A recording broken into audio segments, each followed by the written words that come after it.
योगी ने शुरू किया अपना संबोधन। लोकप्रिय सांसद स्वर्गीय बाबूजी की विरासत को आगे बढ़ाने वाले श्री राजवीर सिंह जी, राजू भैया, भारतीय जनता पार्टी के क्षेत्रीय अध्यक्ष श्री रजनीकांत माहेश्वरी जी, जिला पंचायत अध्यक्ष श्रीमती रत्नेश कश्यप जी, जिलाध्यक्ष श्री केपी सिंह सोलंकी जी, भारतीय जनता पार्टी के प्रत्याशी श्री देवेंद्र सिंह राजपूत जी, हवापुर से प्रत्याशी हरिओम वर्मा जी, चेयरमैन सोरो श्रीमती मुन्नी देवी जी, आज के इस नगर अध्यक्ष सोरो संजय दुबे जी और इस कार्यक्रम में उपस्थित भारतीय जनता पार्टी के सभी पदाधिकारी, उपस्थित भाइयों बहनों, पौराणिक तीर्थ सोरो की इस धरती को मैं कोटि कोटि नमन करते हुए आप सबका मैं हृदय से अभिनंदन करता हूं।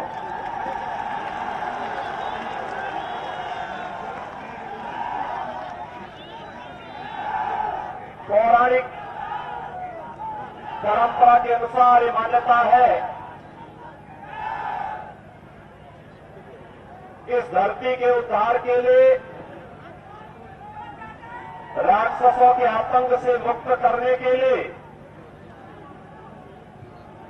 भगवान विष्णु ने अपना तृतीय अवतार बारह के रूप में इसी धरती पर लिया था।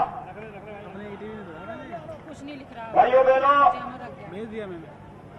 नहीं, वो तो मैंने भेज दिया। धरती के उद्धार के साथ ही देश के स्वाधीनता संग्राम आंदोलन में भी इस धरती ने बहुत बड़ी भूमिका का निर्वहन किया और उत्तर प्रदेश के विकास के लिए जिन्होंने अपनी कर्मभूमि के रूप में कासगंज, एटा, अलीगढ़ और आसपास के क्षेत्र को चुना था, ऐसे स्वर्गीय बाबूजी कल्याण सिंह जी की भी स्मृतियां इस धरती से जुड़ी हुई है। आज के इस अवसर पर मैं इस धरती को कोटि कोटि नमन करते हुए स्वर्गीय बाबूजी को विनम्र श्रद्धांजलि अर्पित करता हूं। भाइयों बहनों, भारतीय जनता पार्टी की डबल इंजन की सरकार ने सदैव आस्था का सम्मान किया है। यह आस्था का सम्मान चाहे वह एक भव्य काशी के निर्माण के लिए काशी विश्वनाथ धाम के निर्माण का कार्यक्रम रहा हो या फिर दिव्य अयोध्या के निर्माण का कार्य, और चाहे वह सज रही मथुरा हो, तो फिर सोरो उससे कैसे वंचित रह सकता है। ये हमारा सौभाग्य है कि श्री राजू भैया और यहां के हमारे विधायकों के प्रयास, पूज्य संतों की प्रेरणा से सोरो को भी हम लोगों ने तीर्थ स्थल के रूप में मान्यता देकर के यहां के समग्र विकास के कार्यक्रम को भी अपने हाथों में लिया है। आगे हो क्यों ना, क्योंकि आस्था का तो सम्मान है ही, श्रद्धालुओं की आस्था को तो सम्मान है ही। इन तीर्थ स्थलों में हमारी आस्था जुड़ी है, लेकिन साथ साथ हमारे युवाओं के लिए रोजगार की भी असीम संभावनाएं जुड़ी हुई है, असीम संभावनाएं जुड़ती हैं। इन सबको समेटे हुए आज उत्तर प्रदेश लगातार तीर्थ धामों के सुंदरीकरण और उनके पुनरुद्धार का कार्यक्रम आगे कर रहा है। भाइयों बहनों, आप सबका सौभाग्य है ऐसे पवित्र क्षेत्र में जन्म लेने और यहां के माध्यम से भारतीय जनता पार्टी के समर्थक और कार्यकर्ता के रूप में पार्टी की सेवा करने और प्रदेश और देश की सेवा करने का अवसर प्राप्त हो रहा है। मैं इसके लिए आप सभी का हृदय से अभिनंदन करता हूं, आप सभी का स्वागत करता हूं। भाइयों बहनों, आज हम सब इस बारे में जानते हैं 2017 में आप सबने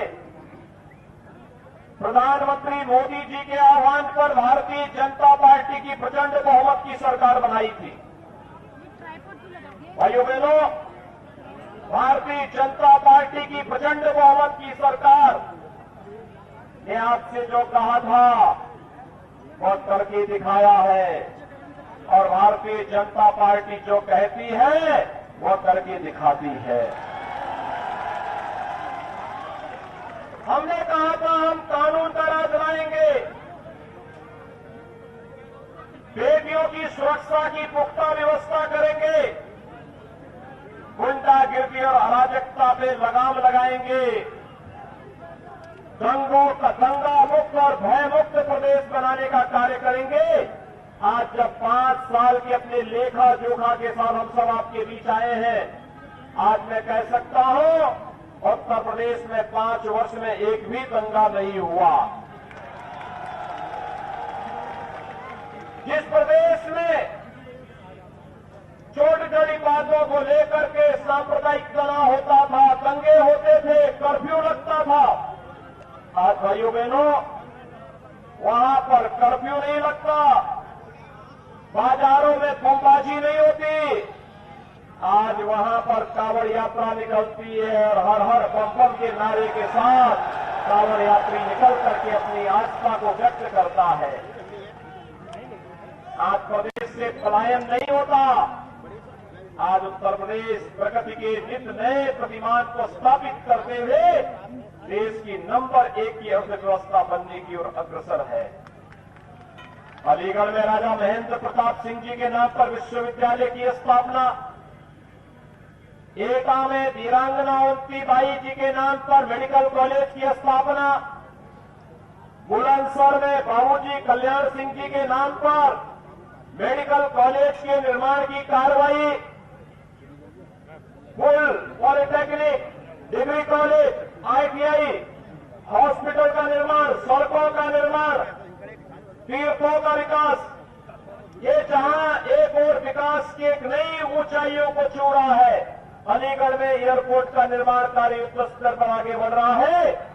तो भाइयों बहनों, दूसरी ओर गरीब कल्याणकारी योजनाओं के माध्यम से भी हर एक गांव के विकास, हर एक अन्नदाता किसान के जीवन में खुशहाली लाने, हर एक नौजवान को रोजगार प्रदान करने की दिशा में, हर एक महिला को सम्मान और स्वावलंबन के साथ आगे बढ़ने के कार्यक्रम को आगे बढ़ाने का कार्य सरकार कर रही है।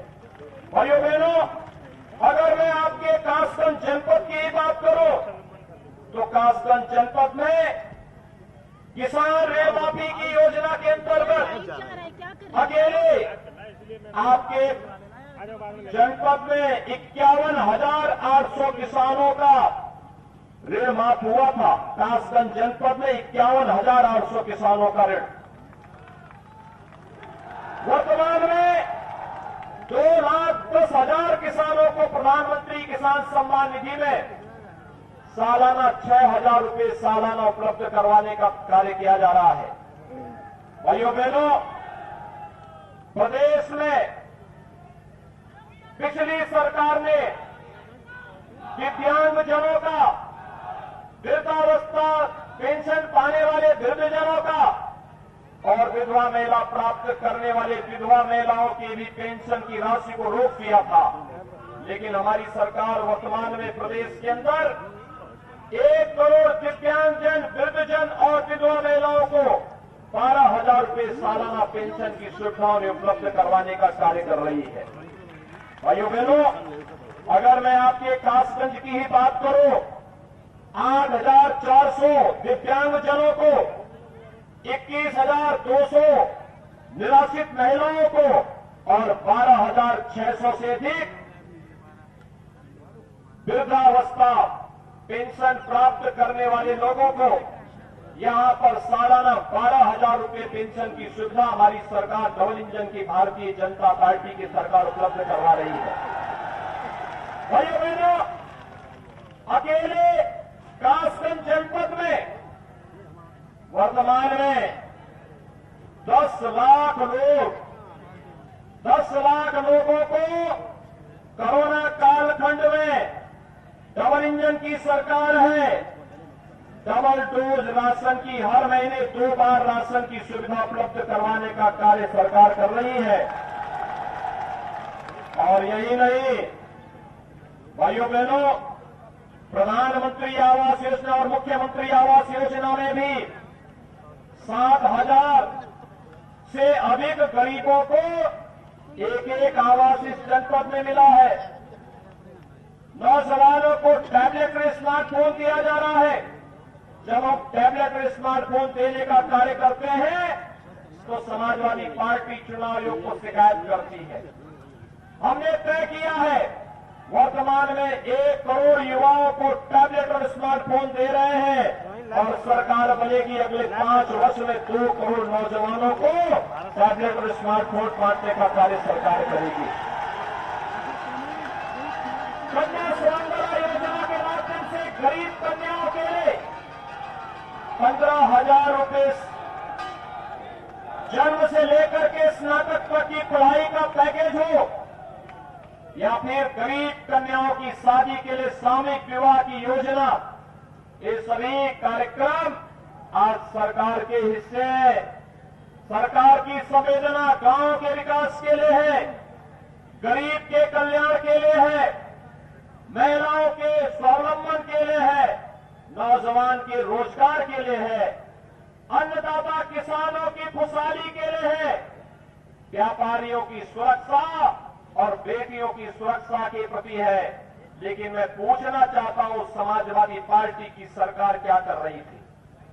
उनकी संवेदना किसके प्रति है? भाइयों बहनों, उनकी संवेदना याद करिए, जब 2012 में समाजवादी पार्टी की सरकार आई थी, पहला काम किया था आतंकवादियों के मुकदमों को वापस लेने का। ये चीजें बहुत स्पष्ट है। उनकी संवेदना आतंकवादियों के प्रति थी, पेशेवर अपराधियों के प्रति थी, पेशेवर गुंडे और माफियाओं के प्रति थी, गरीबों के प्रति नहीं थी। और यही कारण था कोरोना कालखंड में समाजवादी पार्टी का नेता कहीं नहीं दिखे होंगे लोग। डबल इंजन की सरकार ने फ्री में आपको टेस्ट करवाया, फ्री में उपचार की सुविधा दी। और यही नहीं, डबल इंजन की सरकार है, डबल डोज वैक्सीन भी दे रही है, फ्री में वैक्सीन, सबको वैक्सीन। कितने लोगों ने वैक्सीन ले ली है? कोरोना की वैक्सीन कितने लोगों ने ली है? दोनों हाथ उठा करके आप लोगों ने अपना मंतव्य यहां पर बताया है। भाइयों बहनों, मैं आपका अभिनंदन करता हूं, आपने बहुत अच्छा काम किया। कोरोना के खिलाफ ये देश की लड़ाई को आगे बढ़ाने का कार्यक्रम है। कोरोना एक वैश्विक महामारी है, दुनिया को इसने पस्त किया है, लेकिन भारत के अंदर भाइयों बहनों, प्रधानमंत्री मोदी जी के नेतृत्व में जिस मजबूती के साथ जीवन और जीविका को बचाने का कार्य हुआ है, आज उसका परिणाम हम सबके सामने है। और आज इसीलिए मैं कह सकता हूं, जीवन भी बचाया गया, जीविका को भी बचाया गया, बीमारी से भी और भूखमरी से बचाने का जो विनोद प्रयोग भारत का है, दुनिया उसकी सराहना कर रही है।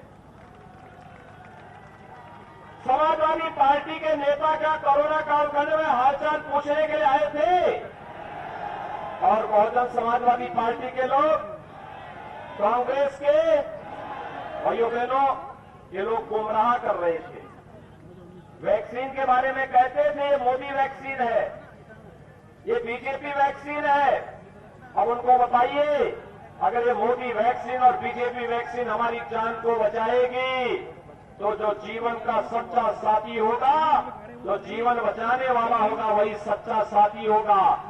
बाकी तो अवसरवादी होंगे, हमें अवसरवादियों का साथ नहीं देना है। हम तो जीवन बचाने वालों के साथ होंगे।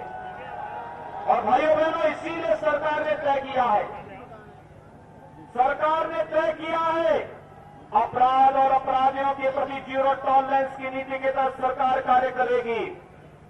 अपराध को स्वीकार नहीं करेगी, अपराधियों के लिए किसी प्रकार की कोई राम नहीं करेगी। जिस मजबूती के साथ सरकार लड़ रही थी, प्रत्येक गरीब को, प्रत्येक नौजवान को सुरक्षा दे रही थी, एक कार्यक्रम हमारा अनवरत इसी रूप में चलता रहेगा। आज यही आह्वान करते हुए मेरी आप सबसे विनम्र अपील है, भारतीय जनता पार्टी ने अपने सहयोग के प्रत्याशी आपके बीच में दिए हैं। श्री देवेंद्र सिंह राजपूत कासगंज से और अमापुर से श्री हरिओम वर्मा भारतीय जनता पार्टी के प्रत्याशी के रूप में आपके बीच में यहां पर उपस्थित हुए हैं। भाइयों बहनों, आप भारतीय जनता पार्टी के प्रत्याशियों को समर्थन देंगे? सभी लोग भारतीय जनता पार्टी को प्रचंड बहुमत से चुनाव जिता करके भेजेंगे? सभी लोग सहमत हैं? भय मुक्त, गुंडा मुक्त सरकार चाहिए ना? तो फिर इसके लिए आप इन दोनों प्रत्याशियों को प्रचंड बहुमत से चुनाव जिता करके भेजिए। मेरे साथ बोलेंगे, भारत माता की, भारत माता की, भारत माता की।